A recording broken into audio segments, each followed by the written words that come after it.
Wingman Joker, thank you for listening to this channel and please support the channel. Please subscribe. Chapter 453, Regressor. After Aerith left the room, Victor slowly watched from his window as a convey left hurriedly from the palace. He sighed. Thankfully, he got back into the room just in time before Aerith broke in. Yup, he was out all night, exploring the city and setting things up. He found an abandoned mansion nearby and there he transformed into his fictional demon slayer master, entered the cauldron, and told Meryl and Massel that they had reached the city. He got them out with Amira, and then told them to wait in the mansion until Victor sent someone to get them. This was all meant to make sure that Rosette's attention would be focused on the mysterious master, allowing him to move freely. He didn't plan to scam Aerith earlier, but when she came barging in, it was too good of a chance to miss. She wouldn't suspect him if she were the one who witnessed his master's strength. Now that the family was reunited, it was time to start planning to take them home back to Trielria. All kinds of shit were going on there, and he really needed to be back by the time to attend the tournament. Many schemes depended on that. The problem was the how. The obvious answer was to use the mysterious master who would create a gate for him for a very steep price. In fact, this was Victor's main goal of making that persona. Still, there were a few things he needed to sort out first. First of all, Rosette would definitely be reluctant to leave without healing her lord. Victor also wanted to heal that woman. That son bastard was really getting on his nerves, and he really believed that the Storm Lord's condition was connected to him, but he still didn't know how yet. What he told Aerith about that guy having some kind of a deal with the demons was only his speculation for now, but Victor was about 90% sure of it. If it were not a deal, then the Sun Lord was definitely being scammed. Secondly, Victor really wanted to know more about the lords. The available info was just too scarce. Healing the Storm Lord might provide some precious info. Third, Victor wanted to create a base for himself in this world, although he was not sure yet. Once he established that gate using his skill, bidirectional travel might be possible. So he really wanted to keep it and exploit it. But the said gate must be built in a secure place. That's why he made his master leave for now, to give himself some time to find a suitable place. Fourth was the supposed Fate treasure, and also that strange book the cannibals talked about. He couldn't just leave treasures lying around unattended. The fifth point was that he wanted to investigate the box he found in the Sun Temple. Maybe he should try again. With a thought, Victor disappeared from his room and appeared inside his cauldron, not in one of the populated areas, but in a desolate zone where the mountain of corpses was kept. There, he looked at the box plastered with all kinds of talismans. Just being near it made his demonic blood boil. The strange thing is that no one else seemed to feel anything about it, not even the half-demons he captured and were now locked away to use as spares in case he needed to fake his death again. Why just him? He had no idea. Ziffer's box, SSS. Cannot be opened without owner permission. Can't be stored in less than storage greater than artifacts. Indestructible, SSS. Location beacon, SSS. Owner, Zifr the Great. He didn't open the box, he just laid his hand through it using his shadow shift skill and grabbed something from inside of it. Taking his hand out, in it there was a strange glass bead with something flickering inside. It was very similar to the one he found with Sebastian. A spark, yet this one had a different description. Faded minor spark less than demon greater than. Looking at it, he could feel the deep resonance that his blood was displaying. It was as if this thing should be a part of him but wasn't. Once again, he had the desire to eat it, but he stepped himself. He already tried that, and it was useless. Also, getting it back was not an enjoyable process at all. He tried using the same technique Alpha used when she bound Eternal Spark. Again, nothing happened. He had many questions about this. What was it?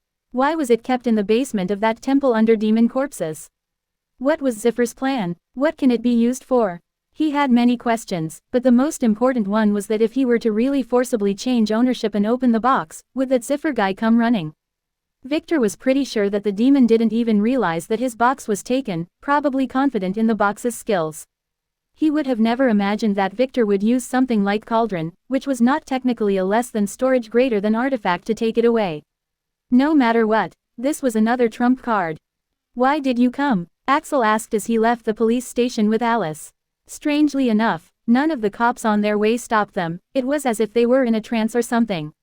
I came here wanting to talk to you. That's when I noticed how those guys were under some kind of a spell and hurried toward your cell using a tracing talisman. Alice said. Oh, Axel nodded as they reached Alice's car, which was a grand white-colored SUV. Get in, she said as she hurried to the driver's seat. Yes, Axel said, opening the door and then jumping in. Ah. He was startled. On the back, there were 4 huge bald tan burly men crammed together and barely fitting in. They were mostly naked, only dressed in latex shorts. Those are, he asked Alice, who also got into her seat. My men, ignore them, she spat as she pressed the pedal and the car moved into the highway. Ah, okay, Axel nodded, his family was really full of weirdos. Where are we going? To meet father, Alice said, pondering on something. Did that guy say why he wanted to kill you? She asked. Ah, he made me sign some papers about the rights for some novels. He said, deciding not to say anything about that Lily thing until he met her. He also said something about me killing his pals or something, sadly I don't remember doing. Drop the act, Alice spat. We know that you are not the real Victor. She said, not even caring to look at him. Oh, what? Axel paused. I don't know what you mean, I am the real Victor. He said nervously, I thought you lost your memories. Alice smirked. She got him. Ah, that's not what I meant. He paused as a hand extended from the back. It was one of the burly men handing him a folder. Read it, Alice spat. Axel frowned and grabbed the folder. Inside of it, he could see some reports. Those are DNA tests. The first one is against the father, proving you are his son. The second against the mother, proving that you are not related to her in any way. The third against me, proving that you are my half-brother. You are Victor though. She said, keeping her eyes on the road. The last report is one comparing your DNA to a sample that we took from Victor's own bed. It also states that you are his half-brother. Where should there be some kind of mistake? Axel began to mumble as he flipped through the folder. It took him a few moments to get what she said. She didn't reply. Quote. Axel's frown grew deeper. He took a deep breath and began to read the folder. It looked genuine. It stated that he was really Theodore's son, but not Victor. That's not what Olaf said, but truth be told, he never fully trusted that sketchy guy to begin with. As someone who came back in time, he was far wiser than anyone expected. Yes, Axel was a regressor. And the moment he returned was that day when Olaf came to get him, something that never happened in his past life. In his past life, that Olaf guy never came to meet him in the sect that he was raised in. In that timeline, he was just a simple guy who came down from the sect when he became 20 years old and entered society. He worked as a bodyguard for a few months, before managing to make his employer's cold daughter fall for him. He married her and created a happy family. Everything was perfect. He even had 2 slutty concubines whom he took care of. Then the reckoning came. The world was all destroyed. His family all died in the first wave when the demons broke into their secure bunker, trapping them inside. He survived by chance as he was buried in an air pocket under the rubble when the gate broke. By the time he dug his way up, it was already over and the demons were gone. After a few days of struggling and coming to terms with what happened, he hurried back to the sect to check on his old pals. His master was there, so did most of the disciples, all safe and sound. It was just that they were no longer human. That night, the girl Tiara, who was possessed by a demon, tried to seduce him and almost succeeded if he didn't have a life-saving artifact that activated just in time. He hurried to escape, but sadly, after a gruesome battle, he was captured by that hateful demon who used to be his master.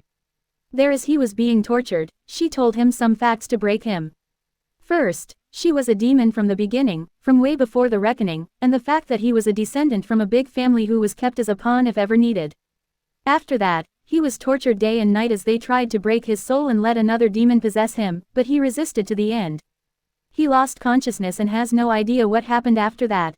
And then killed. When he was born back here, he didn't know what was happening. He decided to play along as he first thought it was an illusion created by the demons, but as time progressed, he finally came to believe that he had really regressed. And considering that what Olaf said really fit with what that bitch said in the other timeline, he somehow believed him. Yet, now Alice was claiming that the facts that Olaf told him were only half the truth. Could it be that he, as a pawn, was useful in this timeline? Or was it that Alice was the one lying? I don't know what this all means. He decided to play dumb. Who knew if Alice was also an agent for the traitors? Stop with the act, it is getting lame. Alice spat. I bet they told you that you are the real Victor, right? He swallowed, as he slowly considered his options. Father already knows. Alice ignored what he said. Oh, That's, if his father knew the truth, then Olaf would be the one who was lying. You are being used, she interrupted. It is truly all father's fault. He has a tendency to go and impregnate women randomly, leaving the rest for the family agents to take care of. Recently there was a huge coup attempt in the family, and we discovered many agents working for others, and we believe there are many more. I still don't get. The real Victor sacrificed his life to save our grandma, so right now his position in the family is really good. Not too powerful, yet close enough to the top that he can move freely. Alice analyzed. What, really? Alex frowned. From what he got, Victor was a depraved pervert. Yeah, Victor might be a little pervert, but he is very smart.